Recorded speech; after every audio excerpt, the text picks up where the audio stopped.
Thank you, Mr. Speaker. Mr. Speaker, it's been fascinating listening to the Leader of the House, and I can't help but think that he's not only gaslighting MPs, but gaslighting the whole country in his responses. Erskine May, para 4.7, says that the Leader of the House primarily responsible for the arrangements of government business. The Leader of the House has a general responsibility to safeguard the decencies and to ensure that business arrangements have regard for what is right and proper in the interest of the whole House. The leadership of the House is not a statutory office, nor is the Leader of the House formally appointed by the Crown.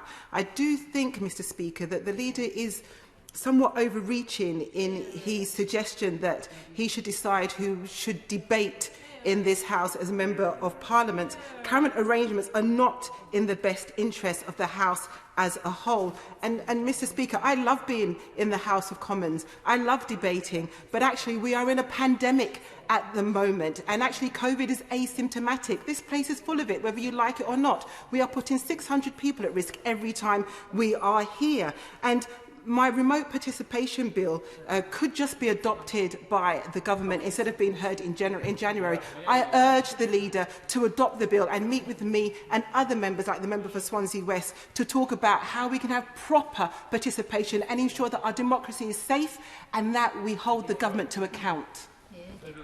Mr. Speaker, I'd reiterate the point that I made earlier, that I'm always willing to meet honourable and right honourable members, in part because of what it says in Erskine May about the responsibilities of the Leader of the House, which I'm well aware of. And that is why I have made it so clear that I expect ministers to respond in a reasonably punctual way to members' letters and other communications, because it is important that this House is respected by the Executive. That is absolutely fundamental. I'm sorry if I gave the impression that I will decide who speaks in debate. I certainly don't do that. That is decided on a daily basis by Mr. Speaker.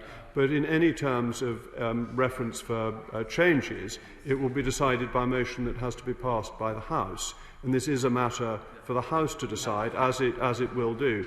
The Leader of the House does not have, nor would the Leader of the House, and certainly I wouldn't, want to have the ability to decide who speaks in debates. That is, as I say, a matter of the Speaker on a daily basis, and otherwise by motion of the House.